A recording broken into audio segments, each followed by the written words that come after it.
Welcome to Future Trends, where we examine the latest stories reshaping tomorrow's international dynamics.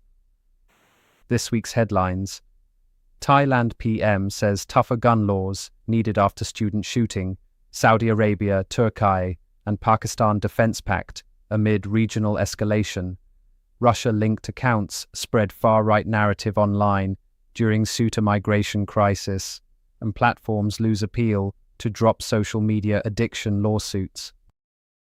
Starting with politics, Saudi Arabia, Turkey and Pakistan joint defense pact amid regional escalation. Pakistan said the pact meant an attack on any member would be regarded as an attack on all, adding it was intended to strengthen collective deterrence. Saudi Arabia and nuclear-armed Pakistan had already announced a joint defense pact in 2025. Former President Talon elected Benin's first Senate president. Talon secured 24 of the 25 votes to lead the new upper chamber created under a constitutional reform aimed at strengthening political stability, national unity, and the functioning of state institutions. After a decade as president, Talon, 68, returns to the center of Benin's institutional landscape only months after handing power to former economy minister and ally, President Wadagni. Russia-linked accounts spread far-right narrative online during Suta migration crisis. These accounts reportedly reached more than 500,000 people in the days after the mass arrival of migrants in Suta, with the scale and coordination of the campaign a significant escalation from previous years. Similar patterns are reportedly recurring across Europe during such crises in what appears to be an organized structure behind the activity. Debate rover AIPAC's pro-Israel spending in Democratic primaries. The pro-Israel group's record $30 million plus investment in Michigan's Democratic Senate primary, part of a broader pattern of it spending heavily to defend Israel-aligned candidates and target critics of Israeli policy, failed to stop progressive candidate Abdul El-Sayed's win. Critics say that the method of its campaigns, which almost never references Israel, and its single-issue focus is increasingly out of step with the party's base. Türkiye MPS back historic law on reintegrating PKK militants. After 4 decades of conflict with the PKK, the new law sets out procedures for disarmament and dissolution and the reintegration of some members into civilian life.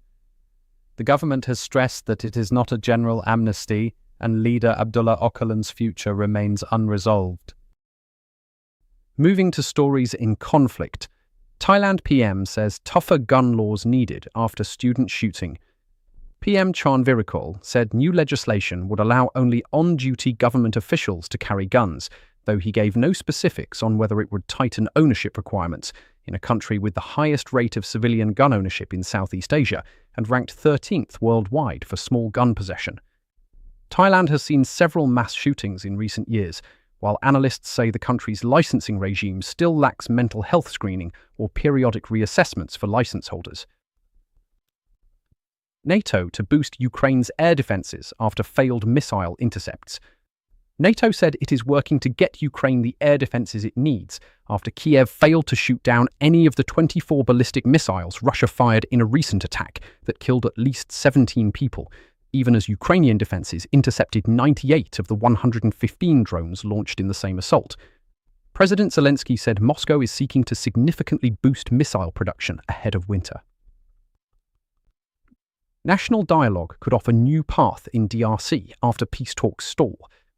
The Democratic Republic of the Congo agreed to long-standing calls for a national dialogue, pushed for by church leaders, opposition groups and diplomats, as vast areas of the east remain under the control of the M23 rebel group, backed by thousands of Rwandan troops, with questions persisting over who will be invited and what will be discussed.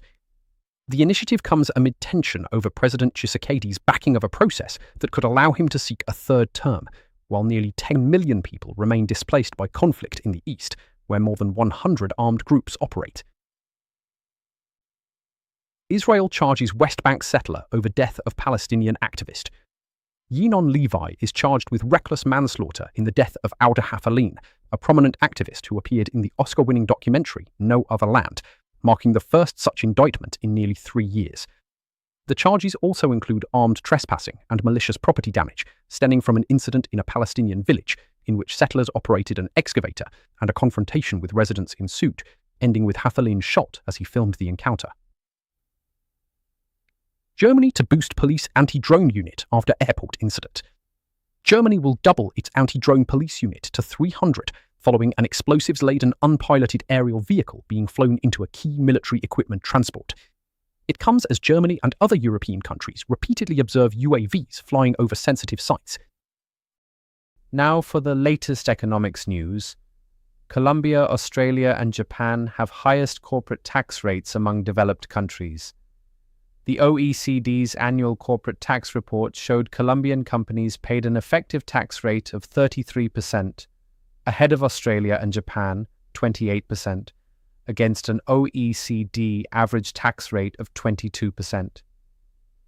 Lowest taxing countries were Hungary, 10%, Ireland, 12%, ahead of Lithuania and Poland, 15%. Global food prices at 3-year high as heat waves, wars push up crop costs. The rise in the UN Food and Agriculture Organization's food price index was driven by a jump in prices for cereals, sugar and vegetable oil as summer heat waves and conflict in Ukraine and the Middle East push up crop costs. The FAO cited heat waves hitting wheat yields in several key producing countries, while sugar prices rose on fears over persistent hot and dry weather affecting crop yields in the EU and potential damage from a rapidly developing El Niño weather system. China retaliation over EU sanctions on Russia. The European Union's biggest expansion of sanctions in 4 years hit 170 organizations and 48 individuals, froze the assets of 94 banks, lowered the oil price cap, and for the first time imposed export controls on 51 companies in China, Hong Kong, India, Kazakhstan, Kyrgyzstan, Türkiye, and the UAE over suspected sales of dual-use electronics and chip-making equipment to Russia. Beijing responded by imposing export controls on 14 European firms, which analysts say signals China's readiness for an escalating trade dispute. Shein scales back Vietnam operations amid US tariff shifts. The fast fashion retailer has cut its bonded logistics hub, once the largest of its kind in Vietnam, by 60%. The retreat reflects shifting US trade policy and underscores Shein's reliance on Chinese suppliers willing to accept terms manufacturers elsewhere won't, as the company pursues a Hong Kong IPO while deepening its commitment to its manufacturing base in China. Indonesians sound alarm over historic low in currency. The rupiah's fall to a historic low against the US dollar is being felt across the economy, with street food sellers raising prices to cover higher production costs and others reporting less foot traffic in markets. An economist said, government policy is contributing to the decline, while the government maintains it is keeping inflation within a controlled range. Turning to development. Artificial intelligence used to design new viruses. US researchers have used AI to design 16 novel, fully functional viruses capable of replicating in the laboratory, the first time whole genomes have been successfully designed by AI, with the viruses created to infect bacteria and posing no threat to people. Some scientists have called the breakthrough a significant turning point that could unlock new approaches to treating disease, while others warned that AI-designed viruses raise safety and security concerns. Russia's import-substituted MC-21 airliner makes first flight. The domestically re-engineered version of the MC-21310 passenger jet, which replaces foreign-made parts and systems with Russian alternatives under Moscow's import substitution drive, completed its first local flight. The plant is preparing for serial production with an initial batch of 18 aircraft and aims to produce 36 MC-21s annually, with deliveries beginning late 2027. Platforms lose appeal to drop social media addiction lawsuits. A U.S. appeals court said thousands of lawsuits targeting Meta platforms, ByteDance's TikTok and other social media outlets over claims that social media is harmful and addictive can proceed. The companies argued that Section 230 of the Communications Decency Act, which generally protects online platforms from liability for third-party content posted by users, offered them immunity. But the appeals court disagreed. Panama Canal cuts draft for largest ships as El Niño intensifies. The Panama Canal Authority is lowering the maximum draft for its largest vessels, aiming to stay ahead of the intensifying El Niño weather pattern before water levels force more disruptive restrictions. Ocean and meteorological agencies said the pattern is expected to intensify to record levels. Syrians queue for fuel as Iraqi oil flows past them. Thousands of tankers cross Syria each day, carrying crude to the Mediterranean, passing empty pumps where motorists wait for petrol. The country's energy ministry attributed the crisis to the rejection of an imported fuel shipment for failing to meet technical specifications, compounded by public panic after news of the shortages spread, prompting people to stockpile. Finally, our social news. Foreign fleets exploit gap at edge of Argentina's fishing waters. Up to 600 trawlers, mostly flying Chinese flags, but also from South Korea, Taiwan, Spain, and smaller flag of convenience states, gather each year just beyond Argentina's 200 nautical mile exclusive economic zone to fish for squid, hake, and other species in what is known locally as Mile 201, the boundary where exclusive national fishing rights give way to open high seas access. Private studies estimate illegal fishing costs Argentina between $600 million and $1 billion annually. Ebola virus behind DRC outbreak could be mutating. Health officials fear the Bundibugyo strain driving the outbreak in the Democratic Republic of the Congo could be mutating, as confirmed cases surpass 4,000, with 3,973 cases and 1,801 deaths recorded so far.